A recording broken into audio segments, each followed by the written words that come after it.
Soy Catherine Meneses y esta es mi columna académica para Portal de Opinión. ¿Por qué condenan al Estado? Recientemente hemos escuchado hablar mucho del nombre Gloria Lara. Incluso hemos visto que muchas autoridades del Estado le han rendido homenaje.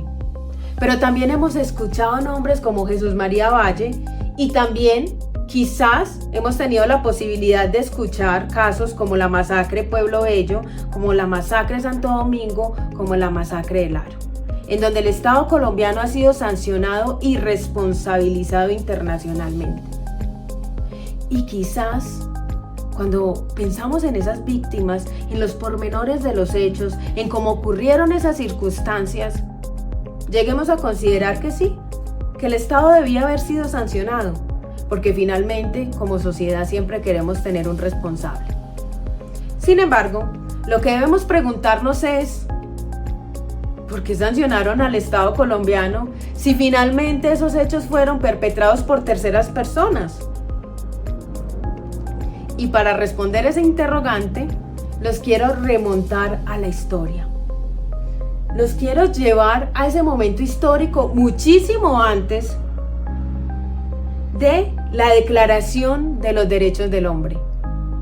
Estamos hablando en una época donde miles y miles y miles de hombres murieron por la lucha en contra de la esclavitud, por esa lucha para abolir la esclavitud, en donde lamentablemente las personas que comandaban las naciones no tenían el mínimo grado de mesura, ponderación y justicia a la hora, valga la redundancia, de comandar a sus naciones. Yo sé que a muchos les pasa lo mismo que a mí, y es que cuando pensamos, bueno, no lo imaginamos, por lo que hemos leído en los libros, por lo que hemos visto en las películas, haber tan solo existido en esos momentos de la historia resulta aterrador. Y resulta aterrador porque las mujeres ni siquiera tenían derechos. El criterio de justicia era totalmente cuestionable. Y ahora pensar en no haber nacido libres, en haber nacido esclavos, en no tener la posibilidad de elegir. De elegir levantarse de repente y ver la luz del día.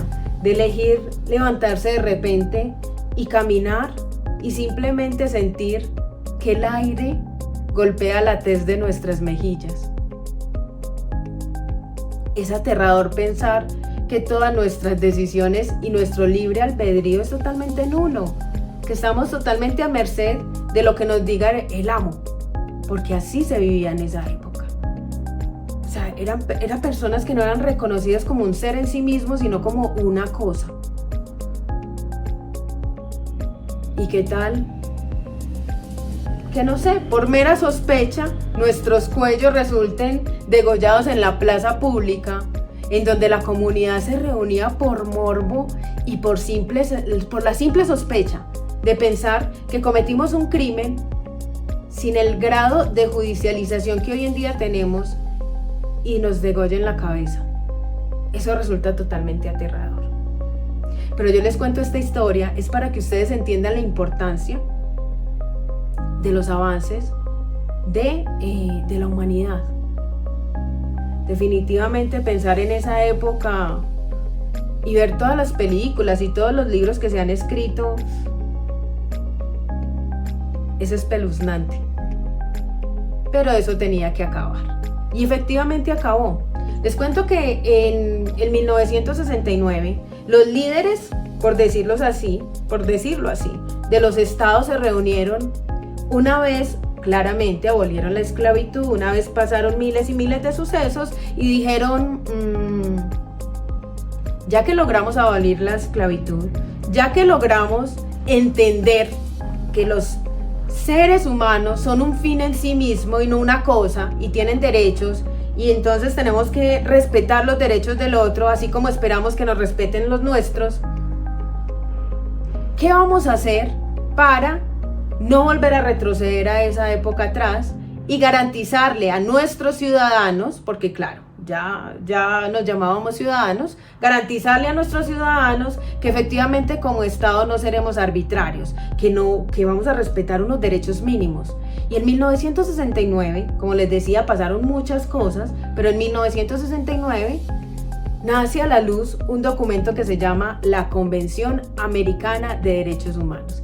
Y en esa Convención Americana de Derechos Humanos los estados se obligan y se comprometen a garantizar una serie de derechos para sus ciudadanos. Y adicionalmente, momentos posteriores, aceptan la competencia de la Corte Interamericana de Derechos Humanos y de organismos como la Comisión Interamericana de Derechos Humanos, manifestando, sí, definitivamente necesitamos garantizar que no vamos a ser un Estado arbitrario. Y entonces el Estado colombiano, siendo uno de ellos, tiene la obligación claramente de que todas sus autoridades, de que todas sus normas vayan en armonía con esos compromisos que hicieron en esa época. ¿Para qué era ese compromiso? Para no volver a retroceder en ese momento espeluznante de la historia que ya les conté.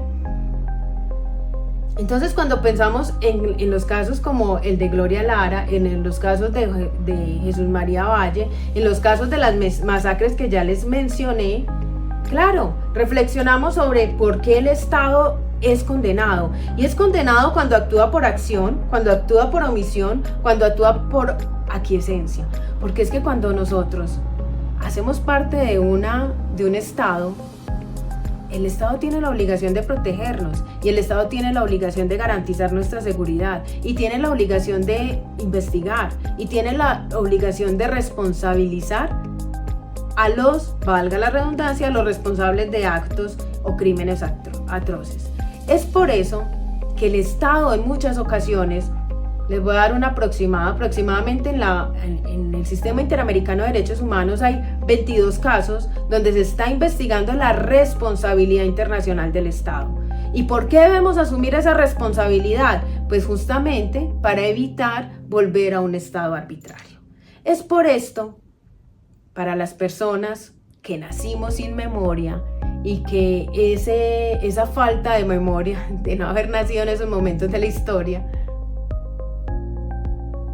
nos impide pensar en lo cruel que puede llegar a ser el ser humano cuando no tiene límites, cuando no tiene normas, cuando no tiene entidades que son garantes. Entonces, la importancia de contar con instrumentos que hacen parte del Sistema Interamericano de Derechos Humanos, con instrumentos de la Convención Americana de Derechos Humanos, el hecho de que el Estado sea responsabilizado, finalmente es una garantía para todos nosotros como ciudadanos.